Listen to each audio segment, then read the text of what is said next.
¿Está compartiendo, disculpe? Ah, no. Perdón. Error.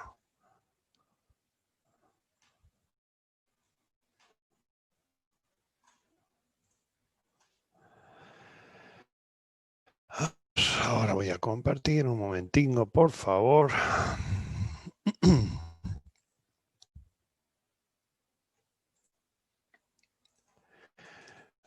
¿Se puede ver, disculpe, doctor?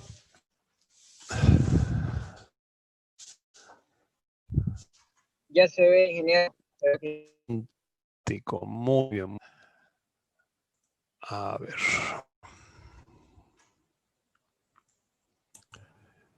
Bueno, vamos a ir viendo ahorita. Son 13 participantes. Me imagino que poco a poco seguirán sumando. Bueno, ayer la verdad, todo tiene su curva de aprendiendo a trabajar nosotros como compañeros dentro de un módulo. Bueno, ayer nos jugó una mala pasada la tecnología, pero también eso es un entrenamiento, porque en la vida real normalmente los imprevistos, bueno, al menos en nuestro querido país, están a la par del día. No recuerdo muy bien entre todas las interrupciones que hubo ayer dónde nos quedamos, pero voy a asumir que fue acá, en fuentes de energía, después de haber visto el tema de que los carbohidratos son la principal fuente de la misma. Así también se había hablado de que, bueno, otras fuentes de energía son los lípidos, que pueden ser aceites o grasas. Y lógico, también las proteínas pueden llegar a ser o resultar fuentes de energía, solo que son fuentes caras e ineficientes de energía para el animal. El fraccionamiento de los carbohidratos se los divide en carbohidratos que están en el contenido celular y carbohidratos que están en la pared celular. El contenido celular son los ácidos orgánicos, azúcares, almidones, fructuosas. Estos también se los denomina carbohidratos no estructurales, CNE, y normalmente su degradación es bastante intensa, bastante rápida. Con respecto a los carbohidratos de la pared, tenemos las pectina, hemicelulosa, celulosa y la lignina. Se denominan carbohidratos estructurales y normalmente estos son a degradación. Luego nosotros vamos a empezar a ver estos términos FDN y FDA, que por posición de rumiantes es determinante.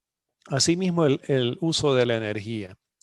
De la energía bruta que ingresa al animal, aproximadamente un 25% se pierde vía las heces, con lo cual de la energía bruta uno pasa a la energía digestible, que es el alimento.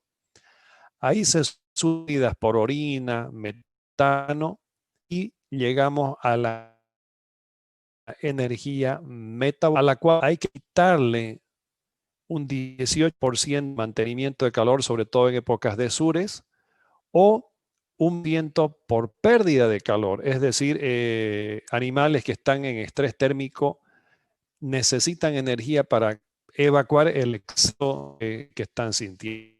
Después de todo esto, nosotros tenemos la energía net. Normalmente en nutrición, tanto de monogástricos, de poligástricos, se trabaja con el término energía metabolizable. De ahí ustedes van a ver, por ejemplo, cuando trabajemos en ese programa que no me acuerdo cuál fue el señor que ayer le pasé el nombre de uno, el NRC 2001. El NRC. No sé si logró bajarlo. NRC 2001 Software on lot. Y ahí usted Sí, lo puede ver. Podríamos quizá el último día utilizar los datos. Por ejemplo, a uno le pide ya la vaca cuánto va a producir, la vaca en un ambiente de cuántos grados está, tiene que caminar, el terreno es plano o no plano, o sea, considera estas pérdidas que después se van a dar. Entonces equivale a que cuando uno pone los datos en ese programa de energía, en este caso, se pone la metabolizable. Y normalmente la nomenclatura que vamos a utilizar son kilocalorías por kilogramo de materia seca. En Sudamérica no vamos a trabajar con los joules, no vamos a trabajar con unidad forrajera típica de Bélgica y Francia, o la neto energía lactación que se utiliza en Suiza, por ejemplo. Nosotros vamos a trabajar con calorías. Los requerimientos en acá, esta gráfica, estoy seguro que sobre todo los señores que están dedicados a la batería la han visto 1001 veces. Ha expresado requerida, perdón, ¿sí?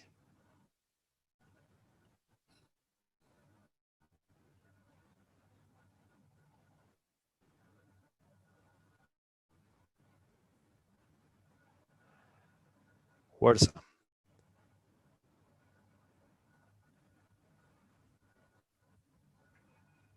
A ver.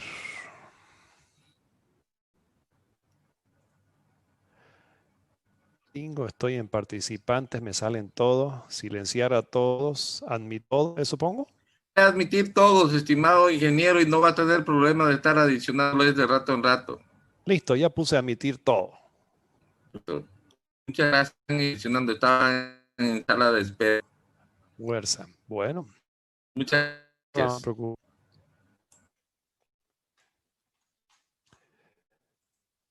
Bueno, por ejemplo, acá típico a lo largo de la lactancia de una vaca, estaba seca, pare, empieza a dar leche y normalmente una buena vaca debería estar dando leche por lo menos 9 meses o hasta 10 meses hasta que toque estar secada y prepararse para el siguiente parto. Y la demanda de energía es casi prácticamente paralela a la cantidad que el animal está produciendo. Asimismo, por ejemplo, si uno divide los requerimientos de energía, sobre todo la producción de leche, lamentablemente no pude encontrar una gráfica muy bonita sobre los requerimientos que, por ejemplo, se abate esa energía. Es básicamente una grada que aparece en la campamente tenía. Finalmente, pasando a el tema de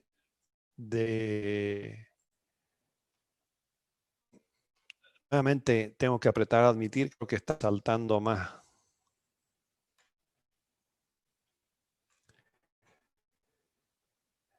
¿Están pudiendo entrar todos, perdón? Sí.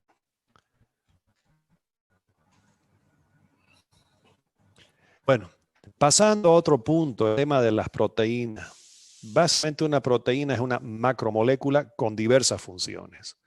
Puede ser estructural, enzimática, hormonal, recepción de estímulos hormonales y almacenamiento de información genética.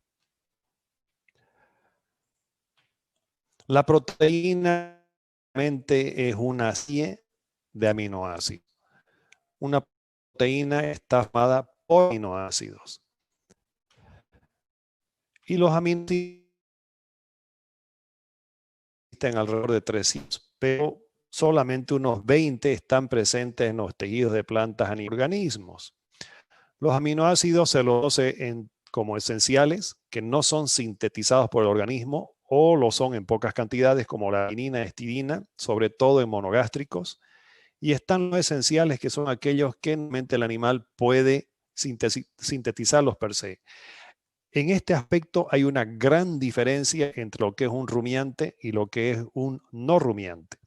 No sé si los señores que alguna vez han tenido oportunidad de ver la composición, por ejemplo, de un premix de un núcleo de vitaminas para ustedes ver que viene todo el complejo B, todo montonera de vitaminas, que colina esto y aparte de eso, aminoácidos. Si uno compara un premix para un cerdo con un premix de vitaminas para vacas, por ejemplo, para bovinos ya desarrollados, se va a dar cuenta que en desarrollados solamente D y E. Y eso se explica porque el resto de vitaminas, el animal, con ayuda de los microorganismos que tienen el rumen, va a poder ser capaz de sintetizarlos per se. Aminoácidos esenciales son realmente una cantidad impresionante. Aquí hay algunos por cultura general. Los no esenciales, también una serie de los mismos. Y bueno, con el tema de la proteína, hasta el 84 el NRC, cabalmente ese Consejo de Investigación estadounidense, hablaba de proteína bruta. Pero luego ya con el progreso y el ingreso del nuevo NRC del 2001, programa como CPS, es el Core Crude Protein System, mencionaba la proteína metabólica. Recuerdo si ahí les dejé sobre por qué cuando uno ve el ente proteico de la urea de 268 a 200 y pico. ¿Alguien investigó eso?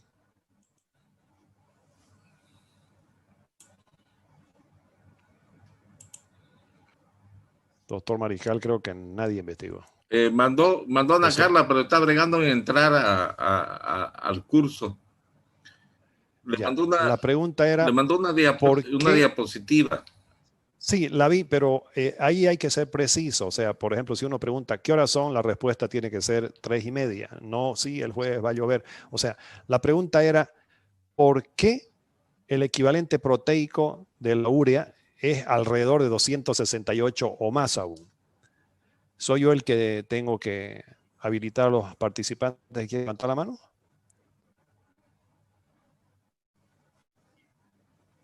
¿Sí? Acá, carambola, a ver. Acá veo una flechita. A ver, al ingeniero Jorge Ibáñez, pues le preguntaré si puede reactivar su audio y decirnos por qué el tenor de proteína de la urea o su equivalente es de alrededor 268 o un poco más.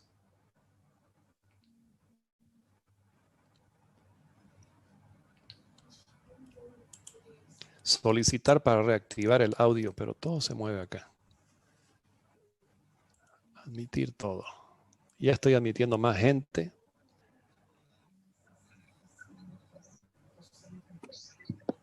Doctor, no veo ni una sola manito y creo que nadie se atreve a... Si quiere yo me animo a decirle para ver si está correcto o no está correcto. Ya, permítame que salte nuevamente para que vea que estoy exponiendo. Listo. Dígame, doctor. A mí también me quedó como tarea, y no soy del área de nutrición, pero vi que 100 gramos de urea representan 287.5 gramos de proteína cruda para el animal. 287 gramos. 5 gramos de proteína cruda para el animal. Entonces... de 100 gramos, ¿verdad? Es decir, que tienen 86%. ¿De dónde sale eso? Cabalmente de la equivalencia. ¿Y esa equivalencia cuál sería? ¿De dónde sale? Es sobre el contenido de nitrógeno, que sería de 6.25, ¿no? Cabalmente, eso es lo que, por eso, bueno, su urea estaba bastante fuerte, tenía casi 45.76% de nitrógeno. Entonces, lo que usted investigó está correcto. Normalmente uno calcula el tenor de proteína a nivel laboratorio cuando calcula el contenido de nitrógeno en la muestra. Luego, ese contenido de nitrógeno se lo multiplica por 6.25 y da lo que equivale a proteína bruta. Muchas veces, por ejemplo, uno ve soya solvente, tiene de nitrógeno, no sé, un X gramo que si uno multiplica por 6.25 va a estar dando 44 a 46% de proteína. Este 6.25 sale del criterio de que una proteína, la mayoría de las mismas, normalmente un 16% de la misma es nitrógeno. Si ustedes dividen, por curiosidad ahorita, 100 entre 16 van a ver que les da 6.25. Ahora acá quiero aclarar algo. El factor para pastos, si no me equivoco, es 6.22, por así decirlo. Para carne, 6.21. O sea, en sí varían de nutriente a nutriente, pero por lo general se considera que la cantidad de nitrógeno presente en una muestra con respecto a materia seca multiplicada por 6.25 da el tenor de proteína de ese alimento.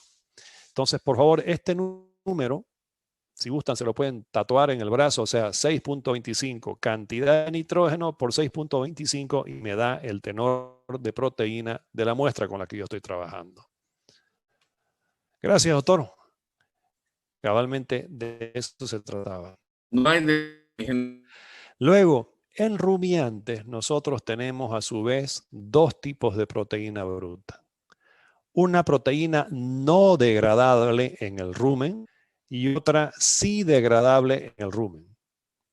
Normalmente la proteína no degradable en el rumen también se la conoce como proteína pasante o proteína bypass. Y la proteína de rumen, su máximo exponente es cabalmente la urea. Esto es lo que nosotros vamos a ver parte hoy y parte mañana sobre cómo se comportan los distintos tipos de proteína y de energía a nivel ruminal. Y bueno, ahí viene el metabolizable, donde también está involucrada la proteína microbiana, otro punto muy interesante que vamos a ver y que realmente invidioso de la naturaleza. Pasando a las vitaminas. Bueno, esta es una repetición de lo que seguramente todas y todos ustedes lo han visto más de una vez. Las vitaminas A, D, E, niacina, cianocobalamina, el grupo B. Hace un rato les mencionaba de que en premixes, es decir, en mezclas de vitaminas para rumiantes desarrollados, solamente ustedes van a ver que viene A, D y E. Mientras que para monogástricos o para terneritos viene sartana. Vitamina A necesaria para la visión. Ya sabemos, es necesario comer zanahoria para tener en forma. Los betacarotenos, que es un precursor de la vitamina A, están muy, pero muy ricos en lo que son forrajes. De ahí que, por ejemplo, esos pinchazos de vitamina A, de E, en época en la cual el animal está consumiendo pasto y verde, no es necesario. Esto hay que suplementar cuando el animal está consumiendo o ensilajes o henos o pastos secos, pero mientras tanto no, sobre todo si son animales de un rendimiento bajo. La vitamina Estimado ingeniero, disculpe que lo interrumpa. Señor. Hay varios que me escriben al chat que quieren ingresar. Por favor, si les pudiera habilitar la sala de espera. Para disculpar, son varios. No se preocupe. Ya van varias veces que admito todo. Lo que pasa es que el licenciado Hans debía haberlo dejado habilitada la sala de espera habilitada y con eso está llegando. Entonces, ahora vamos a aprender eso y ya mañana. Abajito hay unos puntitos, estimado ingeniero, y dice habilitar sala de espera y la destiquea, que quede destiqueada, es decir, que quede habilitada permanente. Listo, ya lo hice. Ya, muchas gracias. No, nada. Muy amable.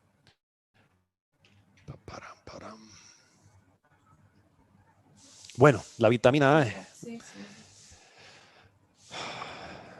Vitamina E. Esta es un antioxidante básicamente muy importante, sobre todo cuando se la combina con selenio. Es importante en la respuesta inmunitaria de los animales. Por ejemplo, en el tema de vacas lecheras, muchas veces el tema de la mastitis está directamente relacionado a una deficiencia en vitamina E.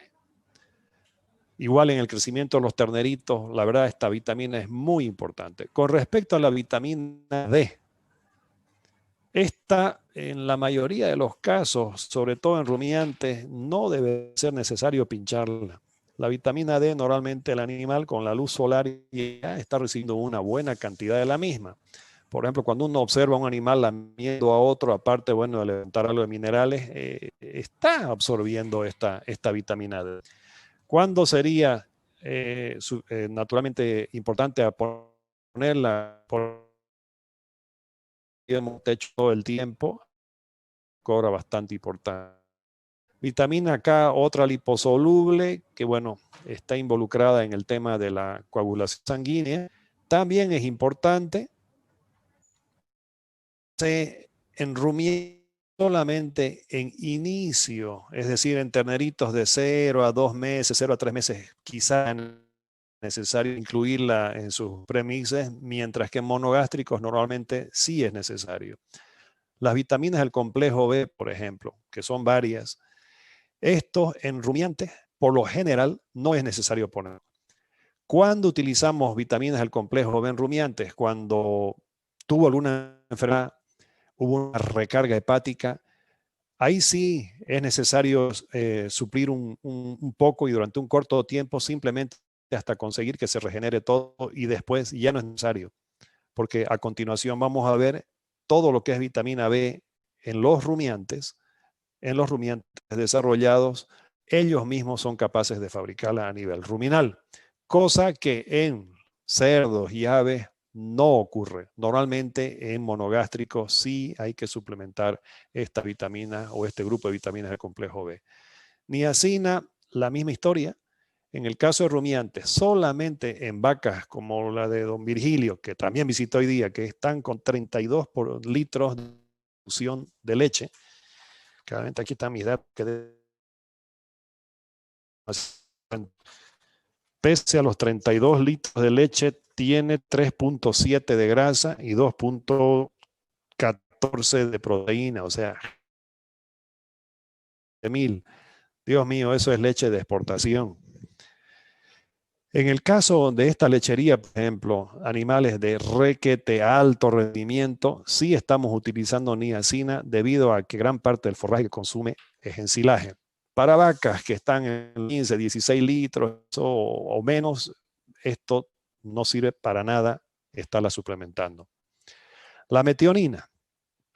La metionina es un aminoácido que normalmente en cerdos sí o sí hay que ponerla, porque la mayoría de las fuentes de proteína que uno tiene en nuestro medio, en este caso la soya solvente, que básicamente es la única, es deficiente en metionina. Metionina en rumiantes solamente en vacas de ultra alto rendimiento es necesario ponerla.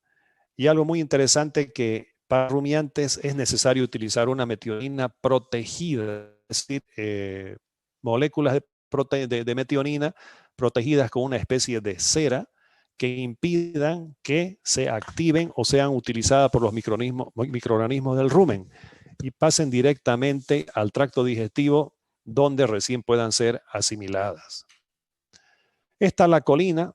Colina también en rumiantes de extrema alta productividad puede que sea necesario como un protector hepático sobre todo y en la fase inicial de la lactancia, no todo el tiempo, mientras que en cerdos esto es básicamente se tiene que utilizar porque al igual que como la metionina, las fuentes de proteína que normalmente se utilizan en nuestro medio no tienen suficientes niveles de colina. Pasando a otro punto, el tema de los minerales. En los monogástricos, si ustedes se fijan, no sé si han venido alguna vez a alguna granja de pollos, por ejemplo, en Santa Cruz, se van a fijar que gran parte de la inversión que se hace es en la climatización. Al igual en granjas de cerdos muy desarrolladas, lo que se busca es de que el clima dentro del galpón sea lo más estable, lo más parejo a lo largo del año. Bajo esas circunstancias, con un alimento que también es el mismo todo el tiempo, lo único que puede variar sea de que el precio del sorgo cayó mucho, entonces usaré sorgo en lugar de maíz y viceversa, pero si no el resto de los insumos son exactamente los mismos a lo largo de todo el año. Ahí ponemos los minerales, no hay chiste. Uno lo único que es darle la cantidad que dice la bula del producto. Este premix hay que poner 3%, entonces equivale a 30 kilos por tonelada y así sucesivamente. Mientras que rumiantes cambia la historia.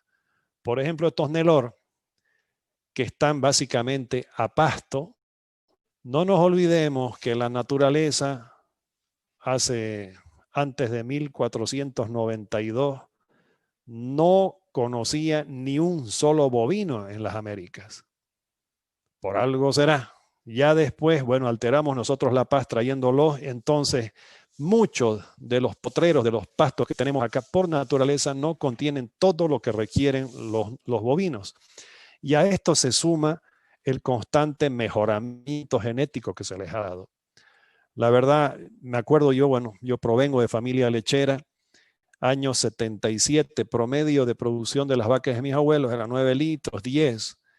En la anterior lechería que yo tuve, en los meses de junio, cuando era medio fresquito, llegar a 21 litros era pichanga. Entonces, una vaca que está produciendo 21 litros versus una que está produciendo 9, realmente su genética está muy alterada. Y eso significa que los requerimientos van a ser mucho más elevados. Por ende, aquello que suple el pasto no resulta suficiente para cubrir todos los requerimientos de los bovinos. Entonces, yéndonos a un bovino, ¿de dónde obtienen los minerales? Del pasto, de estas aguadas. También se puede ver muchas veces rumiantes comiendo tierra. Los minerales son, bueno, son varios y algunos de ellos son minerales que sí son necesarios para que el animal cumpla toda su... El principal de todos es el calcio. El calcio cobra mucha importancia en la formación de huesos y dientes. También tiene función neuronal. Desarrolla o desempeña un papel muy importante en lo que es la contracción muscular, la coagulación sanguínea, la permeabilidad celular y, lógico, sobre todo en lechería, como parte de la leche. De hecho, una de las propagandas que se hace para que la gente consuma más leche es que esta es una fuente interesante de calcio. Bueno, y el calcio tiene que salir de una parte. Deficiencias normalmente es una debilidad ósea, crecimiento reducido, baja producción de leche, consumo de madera, huesos, etc. Estas son fotos ya, la verdad, que en muchas ocasiones te lo han visto. A la derecha un hueso bien calcificado, a la izquierda un hueso con baja calcificación, animales que tienen problemas de huesos, que bueno, parece bailarín. El fósforo forma parte de los huesos y dientes también, pero también se encuentra su importancia en la fosforilación, en los ligamentos de fosfatos de alta energía, forma parte del famoso ATP. Sus deficiencias normalmente son un crecimiento reducido, baja producción de leche, rigidez, consumo de madera y huesos, lo que normalmente se conoce como pica. Aquí tenemos una. Cuando ustedes ven animales consumiendo huesos o royendo las cortezas de los árboles, lo más probable es que sea una deficiencia de fósforo. Tenemos el magnesio, otro macronutriente esencial para el desarrollo normal esquelético, debido a que forma parte de los huesos. Asimismo es activador enzimático y ayuda a disminuir la irritabilidad de los tejidos. Deficiencia tetania de los pastos, esto casi no se ve, me imagino, en el Beni. Baja producción de leche, el animal se encuentra nervioso, rigidez al caminar y bueno, normalmente pierde el apetito y bueno, salivación excesiva. Azufre. El azufre es interesante porque forma parte de aminoácidos con azufre, los azufrados, como por ejemplo la biotina, la tiamina. Sus deficiencias, pérdidas de peso, debilidad, lacrimación. Ahora, si ustedes se fijan, básicamente los síntomas son muy similares para todos los minerales. O sea, ahí cuando uno ya se topa con problemas, empieza uno a, por error y así, a ver en sí cuáles podrían ser los que uno tiene que utilizar para determinados casos. El sodio que este sí es muy, pero muy carente en nuestros medios, catión principal del fluido extracelular, involucrado en la regulación de la presión osmótica y el balance ácido-base. Forma parte de la bomba de sodio y potasio, que es básicamente con la cual nosotros nos podemos mover. De ahí que una deficiencia en el mismo nos lleva, por ejemplo, a una incoordinación motora, temblor corporal, pérdida del ritmo cardíaco. El cobre es otro mineral muy deficiente en nuestro medio. Con el cobre, que es un cofactor en varios sistemas enzimáticos, acá en Santa Cruz, en lo particular, en varias propiedades, en varias lecherías, he visto toxicidad de cobre. ¿Por qué? Hay muchos ganaderos que les encantan los pinchazos. Entonces, eso más una buena sal mineral con un buen nivel de cobre, facilito de que en lecherías uno pueda ver el tema de intoxicación por esta. En eso, otro esencial, formación ósea, que también es activador y constituye enzimáticos, vuelta a la fosforilización oxidativa, metabolismo de aminoácidos y síntesis de ácidos grasos. Deficiencias, crecimiento deficiente y fertilidad. El yodo, bueno, el yodo está directamente relacionado con el bocio. Es necesario incluirlo en nuestro medio, bueno, sobre todo en zonas tropicales, la presencia de yodo en los pastos es mínima. El cobalto forma parte de la vitamina B12. Normalmente ese raquitismo que uno a veces lo atribuye a parasitosis puede tratarse de una deficiencia de cobalto. El selenio, un micronutriente que entra en muy poca cantidad en la dieta diaria de un animal, junto con la vitamina E, ambos son nutrientes que protegen los tejidos contra la destrucción por oxidación, antioxidantes.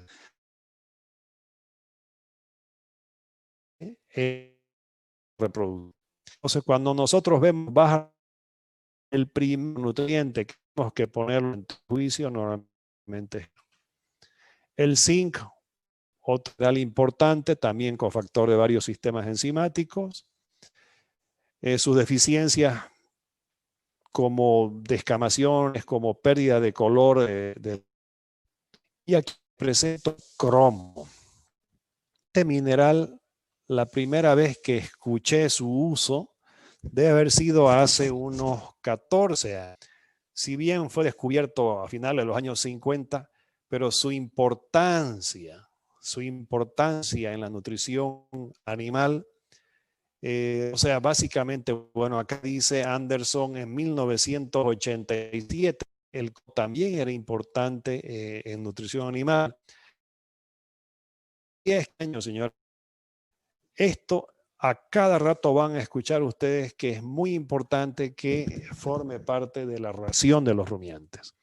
El cromo en forma orgánica, porque en forma inorgánica se dice que no puede ser asimilado, básicamente tiene una función de antiestrés. Entonces, un animal que no está estresado es un animal que va a consumir más. Y si más, normalmente produce más. Esta es una foto que me informaba, donde dice que todos estos artefactos se los encontró en el rumen de un animal que seguramente estaba en tal carencia de minerales que en su desesperación por suplir parte de ellos consumió tapas de botellas, alambre de amarre, piedras, en fin.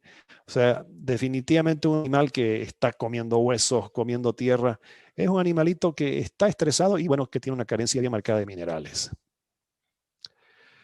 Las fuentes de minerales. Ya lo habíamos mencionado, puede ser el pasto, la tierra, el agua, un buen pinchazo y lógicamente una sal mineral. En este caso pongo la mágica porque cada vez escucho unas propagandas como por ejemplo ayer en un grupo de WhatsApp que estoy de ganaderos acá en Santa Cruz, alguien ofrecía un núcleo mineral que garantizaba un 30% más de ganancia de peso. O sea, impresionante.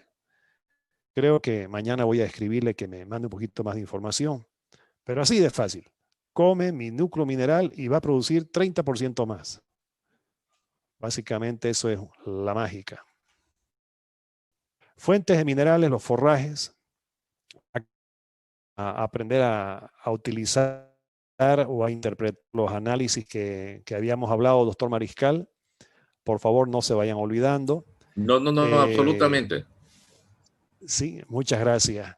Por ejemplo, estadísticamente, según este señor McDowell, en 43% de los casos de muestras que él tomó en Latinoamérica, el cobalto estaba deficiente. Sí, 75% de las muestras. Para Bolivia, cobre está básicamente ausente, yo diría que en toda parte del trópico. Los únicos lugares donde ve una deficiencia marcada que yo haya visto es, por ejemplo, la zona de San Julián, en Santa Cruz. Si no, siempre es necesario estar pensando en cobre, magnesio, fósforo, sodio y zinc. Agua y suelo En el no es tema una ese fuente de los importante. minerales, estimado ingeniero, que hay un problema serio, especialmente en la ganadería de corte, en ganado Nelor, Sí, en la deficiencia de cobre y de magnesio. No sé, tengo entendido de que es esa deficiencia que les produce infarto a los novillos que están en buenas carnes, están en buena condición, pero a lo que los empiezan a mover van cayendo, especialmente en esta época. me había tocado escuchar eso, ¿sí? Bueno, ¿cómo le comentaría? La naturaleza es sabia, ¿no? Por ejemplo, la cantidad de materia verde que uno ve en el trópico es impresionante, pero a cambio de eso, calidad, bueno, no es necesariamente la mejor. Y ya después vamos a ver inclusive que el hecho de que en el suelo haya en abundancia algún mineral no significa que en la planta también esté presente, por la forma como está ligado en el suelo. Bueno, geofagia o pica es directamente la deficiencia mineral. Geofagia sería consumo de tierra. Pica normalmente se denomina a ese acto de que el animal esté comiendo huesos o royendo corteza de árboles.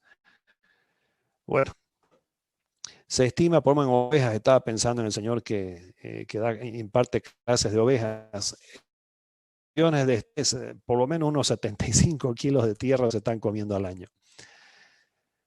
Bueno, y los factores que afectan el contenido de la planta depende de varios factores. El suelo, lo que yo mencionaba hace un momentito, especie de la planta, estado de madurez, el rendimiento, manejo del pasto y, lógicamente, el clima.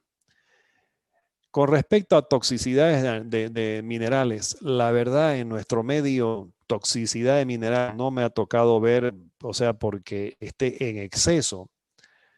Lo único que me ha tocado a mí ver en lecherías de alto rendimiento es el exceso de potasio que normalmente me genera problemas para lograr de que vacas de alto rendimiento, vuelvo a repetir, en la fase de preparto, después tengan dificultad en temas de hipocalcemia. Y esto por los acá en el trópico, sobre todo en Santa Cruz. Fuera del potasio, y bueno, y otro que si bien me interfiere con algunos otros minerales, no es dramática su influencia desde un punto de vista negativo en la nutrición. Hemos terminado la segunda parte. Déjeme ver qué horas son. Estamos bien, perfecto. Voy a dejar de compartir esto y vamos a saltar al siguiente punto.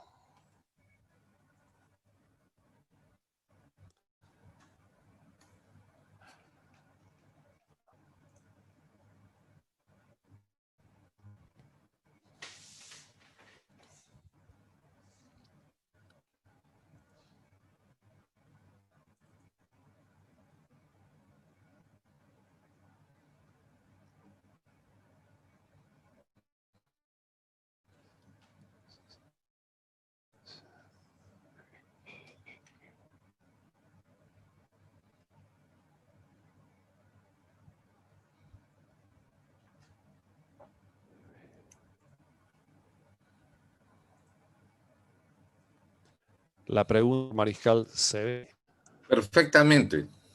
macanudo. Continuamos.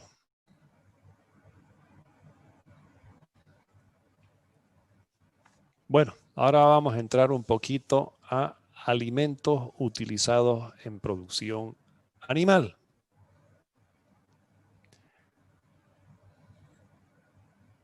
Les comentaba, pollo y cerdos desde un industrial, o sea, donde se trabaja con una raza pig o una gallina Isa Brown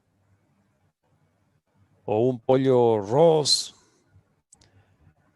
Cuando uno, por ejemplo, va a criar las famosas gallinas Isa Brown, el fabricante de las gallinas o el propietario de la genética esa a uno le dice exactamente por semana qué temperatura, qué esto, qué lo otro necesita.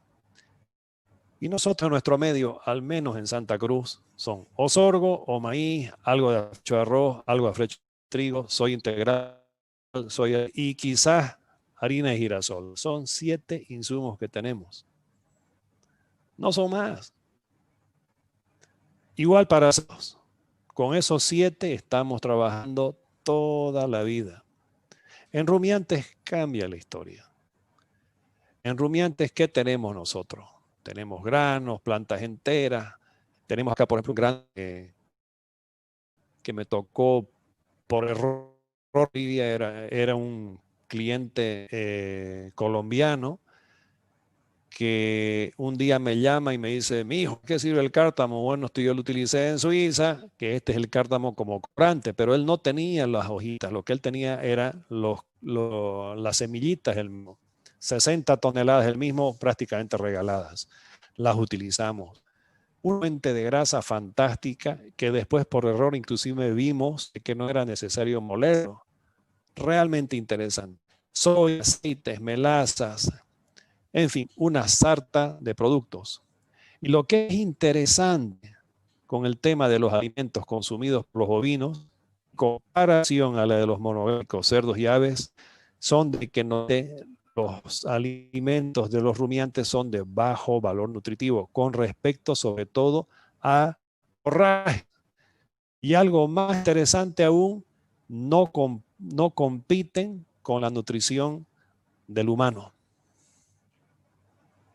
Y aparte de eso, un pasto, un tangolar, no sé, un humícola, pastos plantas que sirven para cobertura, gracias al rumiante, se las convierte en fuentes de proteína de altísima calidad, tanto como carne, leche. Entonces, entrando un poquito en tema, esto no es necesario que memoricen, lo pueden ver en el momento que ustedes gusten. Nutrientes es una sustancia que asegura la conservación y crecimiento de un organismo. Una sustancia que incorporan los seres vivos para obtener y reponer los componentes que le permiten vivir. La clasificación de los alimentos. Normalmente está basada en la composición nutricional como ser cantidad de fibra, valor energético y valor proteico. Para nosotros, los dividimos en esta palabra voluminosos, en realidad es brasilera. Quedémonos con forrajes, por favor. Estarían los alimentos concentrados, minerales, vitamínicos y aditivos. En concentrados, lo que nosotros tendríamos sería maíz, sorgo básicamente, subpustos, afrechos, harinas de soya solvente, harinas de soya integral. Característica de los forrajes que contienen fibra, más de un 18%, fibra detergente neutra, más de 50%. Aquí empieza a jugarnos una jugada en los pastos tropicales, una composición muy variable.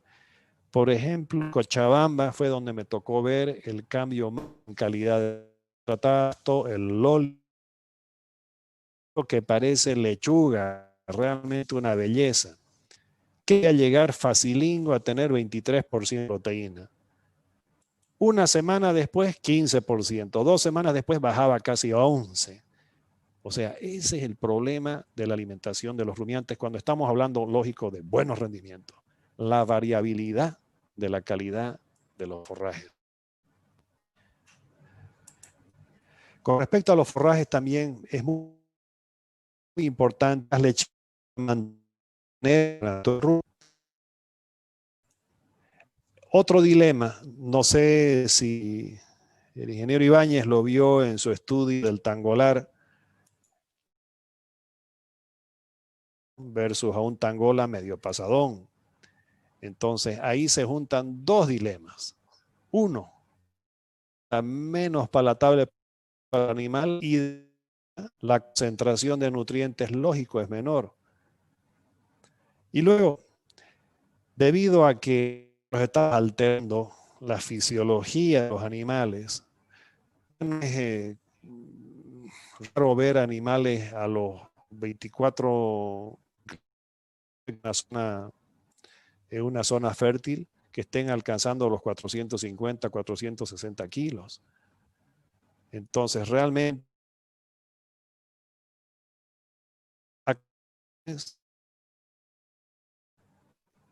ya frente a forraje no se puede lograr. Algo típico es lo que mencioné hace un momento, si bien la producción puede subir y lógicamente en un momento empezar a crecer, de manera inversamente proporcional, tanto la digestibilidad y por ende el consumo van a disminuir. Los forrajes se los divide, bueno, en frescos, conservados, diferidos y rastrojos. Los frescos a su vez están en perennes y anuales. Los perennes, bueno, son aquellos que se los siembra una sola vez, a su vez se dividen en gramíneas y leguminosas. Las gramíneas en plantas C3, C4 y las leguminosas en templadas y tropicales. Y bueno, con respecto a las tenemos gramíneas y leguminosas también. Con respecto a forrajes conservados, henos, esta es una nueva herramienta que ya llegó a Bolivia, el enolaje, que después le voy a mostrar una foto. Es básicamente un paso intermedio entre un heno y un ensilaje. Por ejemplo, un ensilaje se lo hace con un tenor de materia seca entre 30 y 35. En el caje se va a un 45% aproximadamente de materia seca, o sea, es mucho más seco que un ensilaje y mucho más húmedo que un heno. Pastos diferidos, típico en ganadería extensiva, en el Beni también se lo hace. Pasto diferido básicamente es dejar un potrero, que no entren los animales, y dejarlos para la época seca. En Santa Cruz, por ejemplo, en la zona por donde está mi lechería, la mayoría de las propiedades están con pastos diferidos. Y por ese motivo, normalmente 70% del área en esas propiedades son panicum, ya sea Mombasa, Tanzania, ahora está de moda el suri, y el 30% restante normalmente es una bracrearia o un pasto panicum como el aruana, pero de porte bajo. 70-30. Normalmente, en época del 100% es posible mantener una carga animal, pero luego de la época seca, necesario que para bajando la carga animal haya suficiente alimento para todos los animales. Finalmente están los rastros. Forrajes perennes, hablábamos de gramíneas C4, C3. Normalmente en la C4 están las que nosotros conocemos en pico. La C3, básicamente en Santa Cruz no hay, o en el trópico no hay, perdón. Esta, por ejemplo, es el Lolium, el que le mencionaba, que está presente en zonas un poco más como Cochabamba. Las plantas C4 fotosintetizan más por unidad de radiación absorbida que la planta C3. O sea, son mucho más eficientes, si se gusta decir, respecto al uso de la luz. Pero a cambio de eso, desarrollan mucho más lignina y por ende llegan a ser mucho menos digestibles que las C3.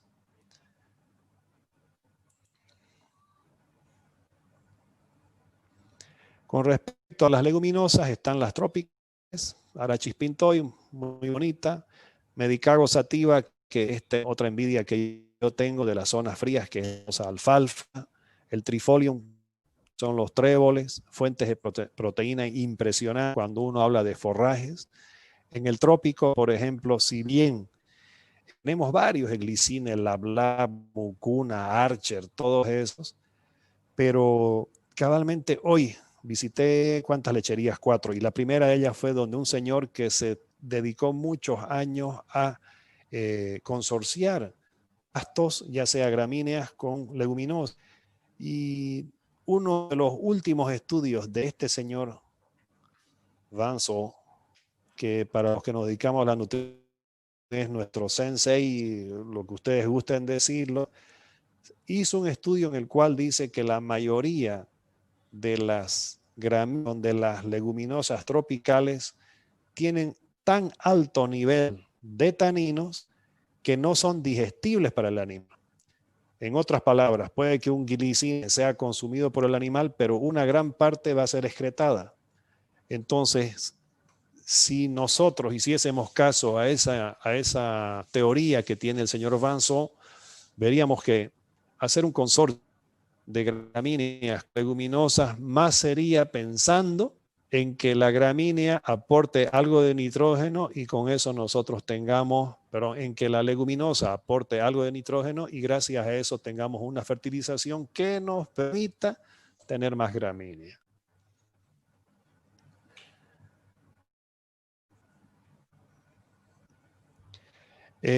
Bueno, gramíneas que hay en nuestro medio, la más potente, la de mejor calidad luego viene el sorgo en distintas presentaciones, granífero, doble propósito, está el nervadura marrón, este de acá es una maravilla de sorgo. En cuanto a leguminosa, la soya, la que se lleva oro y todos sus subproductos. Con respecto a los sorgos, para los señores lecheros que si tienen oportunidad de tener algunas medios altas o están cerrando sorgo, este sorgo nervadura marrón se los aconsejo. Es un sorgo que no crea o no desarrolla mucha lignina. Si no me equivoco, en el Beni venda unos vientos huracanados como en Santa Cruz. Entonces sería interesante ver la forma de probar este tipo. Doctor Mariscal, ¿no sabe usted si hay experiencias de nervadura marrón en el Beni? No conozco, estimado ingeniero, especularidad. Lo que sí he visto que están introduciendo en la zona del norte especialmente son los pastes. En particular están utilizando,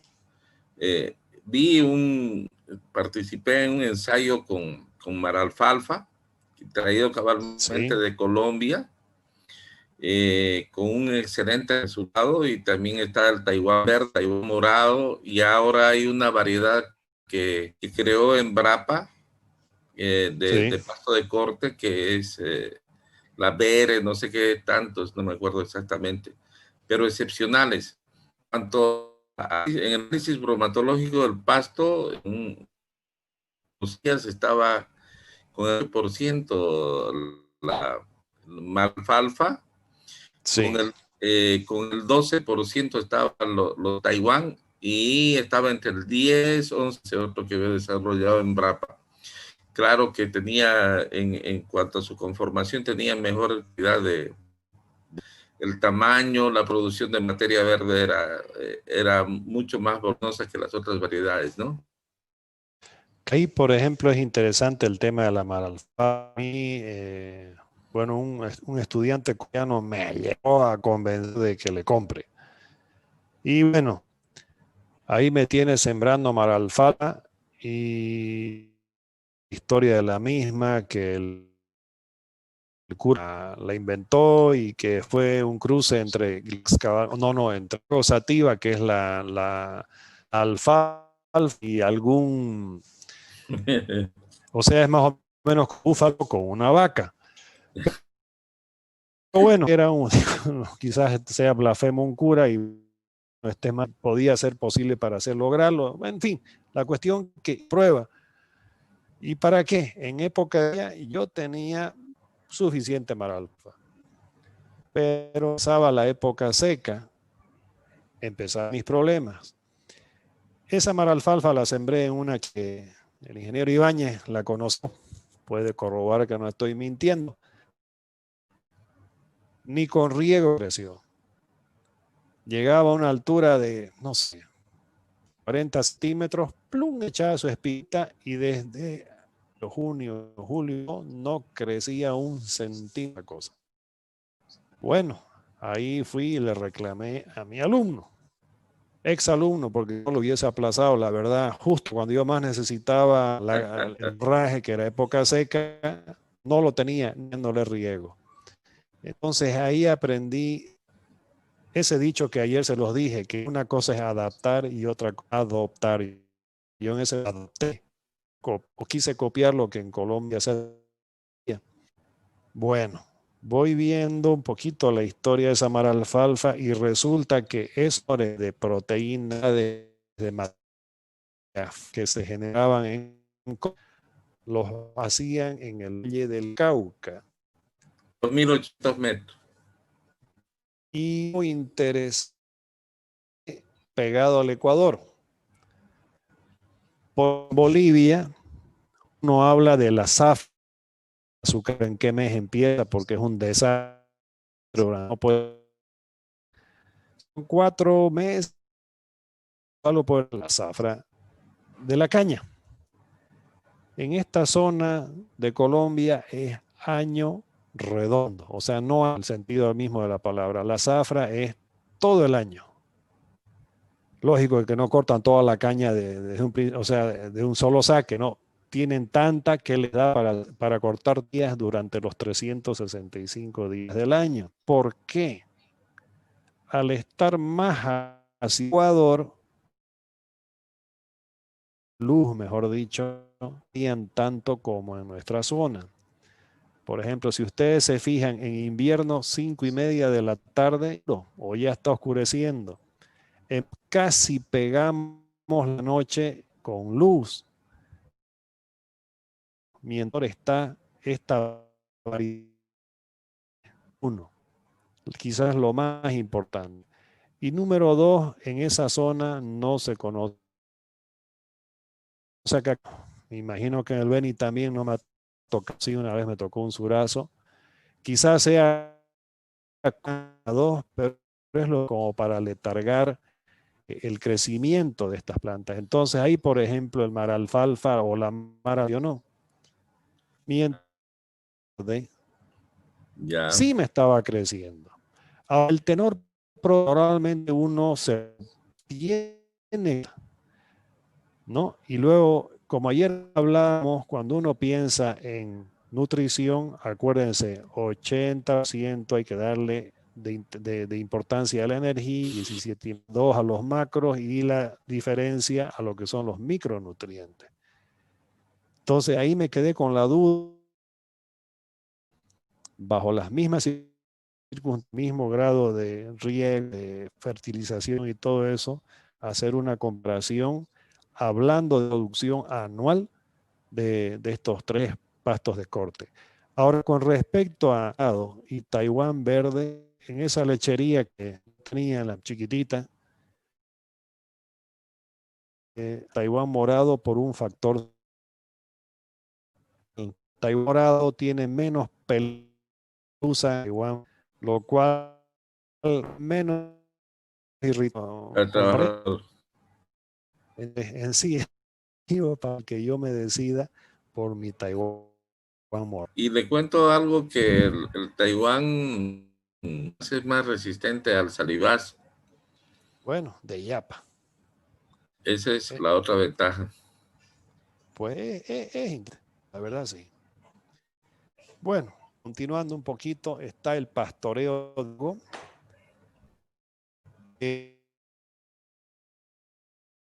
forrajero. Bueno, no haré propaganda, mejor no diré nombres, pero es un que por la zona sur, un año que fue bastante lluvioso, fueron 5 pasadas que se le regó con el ganado. Es muy interesante el sorgo. El único dilema es de que en esta foto acá, fíjense cómo está del lado y del lado izquierdo. En algún momento acá venía el hilo, pero ¿qué ocurrió? Llovido y se metió a los animales con suelo seco. Esto en invierno, esto es en una zona que por naturaleza es seca. Los meses de junio, julio, agosto, septiembre no llueven en esos 4 meses. Pero este año fue atípico y llovió un poquito más. Y ahí nos dimos cuenta que si agarraba la lluvia a los animales y estos los pisoteaban, después... De hecho, cuando uno ve, por ejemplo, una aplanadora, cuando están haciendo un camino, si ustedes estarán echando tierra, agua y agua. Entonces, en esta propiedad que es bastante grande y de hecho los dueños son en caso, si no se los tenía, otros agencias, por así decirlo. En el muy interesante, muy bonitos y bueno, es una planta bastante